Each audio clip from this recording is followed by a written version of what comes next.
नमस्कार, आप देख रहे हैं मनी नाइन हेल्पलाइन। मैं हूं प्रियंका संभव और आज है वर्ल्ड फाइनेंशियल प्लानिंग डे। आप सभी को मनी नाइन की तरफ से यही संदेश है कि अपनी फाइनेंशियल प्लानिंग की शुरुआत जल्दी करें, अच्छी करें और आपको जिन भी एक्सपर्ट्स की एडवाइस चाहिए वो मनी नाइन आप तक लेकर आता रहता है।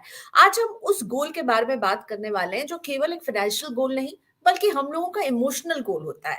जब हम अपने बच्चों के लिए सेविंग करना चाहते हैं, उनकी पढ़ाई के लिए, उनके भविष्य के लिए, और इस प्लानिंग में हम कोई भी कोताही नहीं बरतना चाहते हैं। तो इसकी प्लानिंग आपकी कैसे बिल्कुल अच्छी होनी चाहिए ताकि आप कोई गलती ना करें। किस तरह से आप इन्वेस्टमेंट्स को चुनें, आज इसी पर सलाह देने के लिए मेरे साथ जुड़ रहे हैं क्षितिज महाजन, जो कि है कंप्लीट सर्कल कैपिटल के को फाउंडर। और आज इनसे हम समझने वाले हैं कि बच्चों के लिए आपको अगर बचाना है पैसा और उसे निवेश करना है तो क्या है सही तरीका।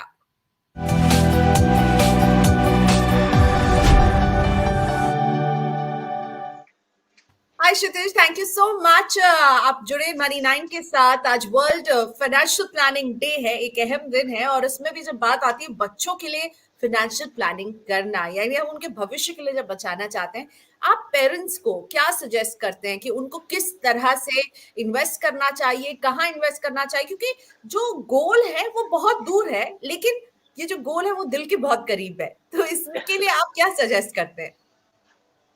प्रियंका, पहले तो आपको और सभी दर्शक जो ये हमारा एपिसोड देख रहे हैं उन सबको very very wealthy happy financial planning day.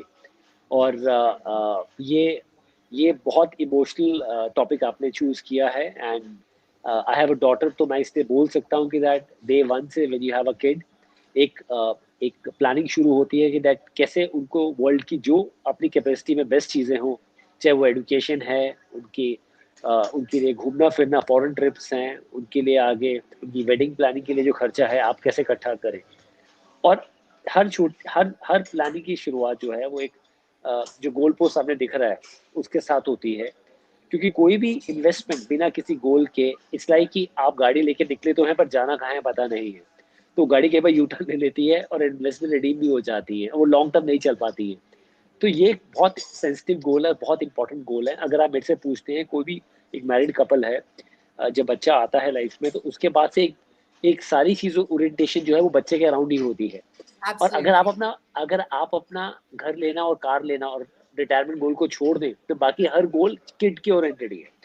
और घर भी कार भी एक तरह से देखा जाए तो वो फैमिली ओरिएंटेड गोल्स है, इंडिविजुअल पर्सनल गोल्स नहीं है। तो आपका एक सिर्फ रिटायरमेंट प्लानिंग ही है या कल को आपको फिलैंथ्रोपी करना चाहते हैं।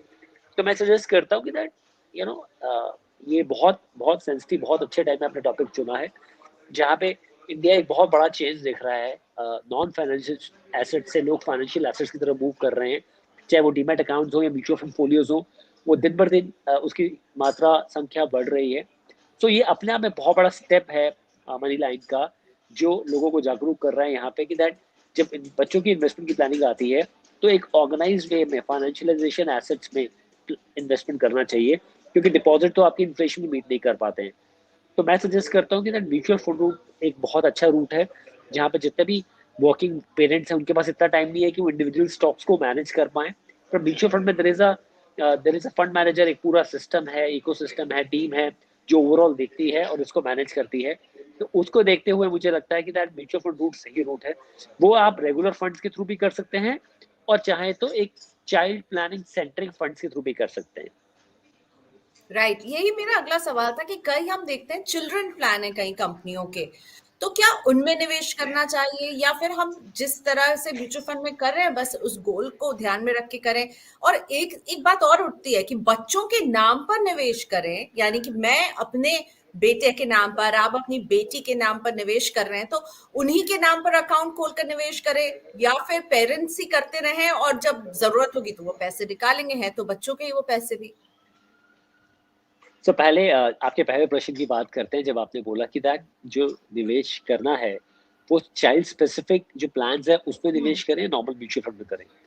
देखिए, मेरे अपने पसंदीदा फंड जो हैं, चाहे वो चाइल्ड स्पेसिफिक हो या नॉर्मल हो, वो मैं शेयर करूंगा जरूर। बट सबसे पहले है कि समझना कि अगर आप फोकस नहीं है अपनी अप्रोच में और अपनी बाकी इन्वेस्टमेंट्स को लेके, और आपको लगता है कि आप बहुत जल्दी, जब भी पैसे की नीड आती है, अपनी इन्वेस्टमेंट से पैसा जल्दी विड्रॉ करते हैं, तो आप चाइल्ड स्पेसिफिक इन्वेस्टमेंट्स में ही इन्वेस्ट करें।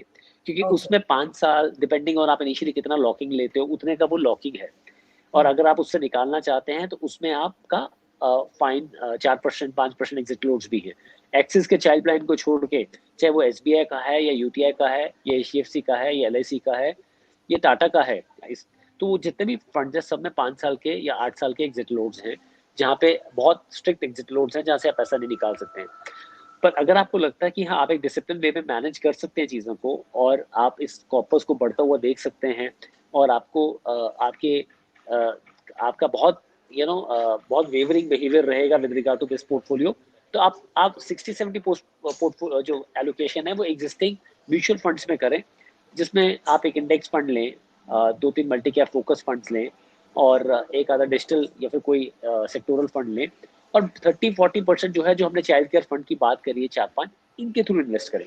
Eventually child care funds, nothing against की child care funds, but normally ये देखा गया है कि जो आपके existing open ended mutual fund है उनका performance over a period of time काफी बेटर रहा है चाइल्ड केयर फंड से। चाइल्ड केयर फंड ने भी 12-13-14% का मॉर्निंग रिटर्न दिया है, पर मुझे ऐसा लगता है कि दैट उसमें एलोकेशन 30-40% ज्यादा चाहिए, पर मेजर आपका जितने भी ओपन एंडेड म्यूचुअल फंड्स हैं उसमें इन्वेस्टमेंट होना चाहिए। अब दूसरा जो आपका प्रश्न है, दोनों ऑप्शन हैं और इसका क्रेडिट मैं आप ही को देता हूँ। आपने ये मेरे साथ पहले एक एपिसोड किया है कि हम बच्चों के नाम पे कैसे इन्वेस्ट कर सकते हैं, और मेरी अपनी लर्निंग बहुत हुई है उसके कारण। जब आपने बोला कि इस पर हमें बात करनी चाहिए तो मैंने थोड़ा डिग डाउन किया और काफ़ी चीज़ें सामने निकल के आई।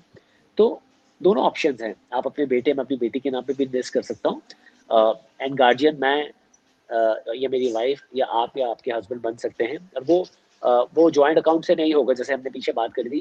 वो गार्जियन जो एक होता है किड अकाउंट, जो गार्जियन के साथ अकाउंट होता है उसी अकाउंट से होगा। आपका दूसरा ये है कि दैट आप अपने नाम पे कर सकते हैं और उसके नॉमिनी को आप अपने किड को, बेटे को, मैं अपनी बेटी को बना सकता हूँ। तो दोनों ऑप्शंस है। पहले ऑप्शन ये है कि 18 ईयर्स में आपको जब वो हो जाएंगे आपकी बेटी या मेरी बेटी, तो उसमें हमें कुछ केवाईसी करना पड़ेगा क्योंकि पैन कार्ड होगा, फिर उनका अंडर गार्जियन से अकाउंट से आपका मैम रेगुलर अकाउंट खुलेगा। एप्लीकेशन, तो माइनर ये टू कुछ मेजर छोटी मोटी एप्लीकेशन फॉर्मेलिटीज है। भरना होगा हमें, जो कि मुझे मैम क्षितिज ने एप्लीकेशन, बताया था। आपको मैम भरना या था। तो मैम एप्लीकेशन इनफैक्ट भरना जो होगा, लोग देख रहे तो हैं वो और है। बच्चों के निवेश के बारे में जानना चाहते हैं, मैं कहूंगी कि आप मनी 9 के यूट्यूब पर जाइए। उसमें क्षितिज के साथ जो मैंने डिटेल्ड वीडियो की है उसमें आपको ये सारी डिटेल्स मिलेंगी। साथ में मैंने भी एक एक्सप्लेनर किया था, क्षितिज ने मुझे काफी उसमें मदद की थी। सो ठीक है, दोनों ऑप्शन है, आप चूज कीजिए आप क्या राइट। करेंगे। अब मैं रिटर्न्स की बात करूं, क्योंकि हम निवेश क्यों करते हैं, क्योंकि हमें रिटर्न चाहिए। परफॉर्मेंस कैसा रहा है अब तक, जो चाइल्ड स्पेसिफिक प्लान्स हैं उनके फंड परफॉर्मेंस को जरा आप बताइएगा। आपने मुझे एक चार्ट भी बना के दिया था, वो भी हम दिखाएंगे। आप बताइए ये कैसे आप इस फंड परफॉर्मेंस को रीड करके बताएंगे। सो अगर आप फंड वाइज जाते हैं तो देखिए 1 ईयर में तो सब फंड बहुत अच्छा कर रहे हैं, क्योंकि markets from their lower bottom has doubled, almost double किया है। और over 5 years time on an average जितने भी चाइल्ड प्लान्स हैं, स्पेसिफिक प्लान्स हैं, उसमें 11-12% का, कुछ में 10% का, कुछ में 13% का कंपाउंडिंग रिटर्न आया है, depending.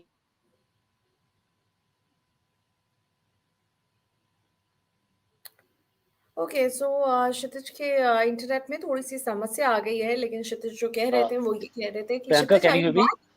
Yes, I can hear you Kshitij. हाँ यस जी, yes, you are back. Yeah Priyanka. थोड़ा, हाँ, I can hear you, I can hear you, hello. I can hear you, please continue. Hello. हाँ क्षितिज, मुझे आ रही है आपकी आवाज। Can you hear me? Priyanka, can you hear me? आवाज। यस, हाँ मैं सुन पा रही हूँ आपको। ओके, सो क्षितिज जब तक थोड़ा सा फिगर आउट कर रहे हैं अपने फ्रेम को, जो क्षितिज से हमारी बात हो रही वो ये कि म्यूचुअल फंड एक अच्छा जरिया हो सकते हैं अगर आप बच्चों के पढ़ाई के लिए, उनके भविष्य के लिए पैसे जो है जोड़ना चाहते हैं, इकट्ठा करना चाहते हैं, हाँ तो जी दो प्रियंका, रास्ते। मुझे आवाज नहीं आ रही है आपकी। ओके क्षितिज, मैं आपको क्लियरली सुन पा रही हूँ। सो मैं आपसे ये रिक्वेस्ट करूंगी कि आप एक बार लॉग हेलो। ऑफ करके फिर से लॉग इन करेंगे तो शायद। आप सुन पा रहे हैं क्या मुझे? Hello. Yeah can you hear me? Okay, so Kshitij है तो, पर ये मुझे सुन नहीं पा रहे हैं आप क्षितिज, मुझे लग रहा है। ओके फाइन, सो मैं रैप अप हेलो। करती हूँ जो क्षितिज है हमारे। जी क्षितिज, मुझे आपकी आवाज आ रही है। Okay hello so Priyanka.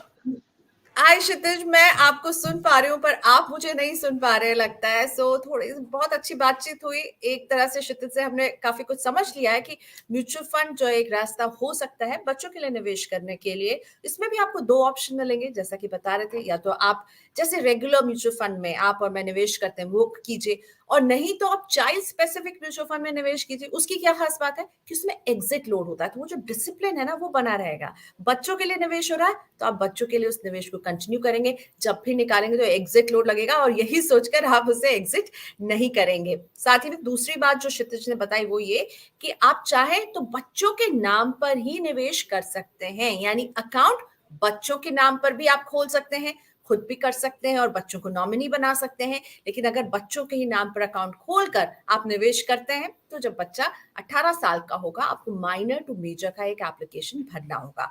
तो इंटरनेट में थोड़ी सी समस्या आ रही है, इसलिए हमें क्षितिज को बाय बाय कहना पड़ा। आप सबसे मैं माफी मांगूंगी, आप लोगों के सवाल मैं देख रही हूँ, मैं तो एक्सपर्ट हूं नहीं। तो क्षितिज को मैं दोबारा लाऊंगी इस टॉपिक पर।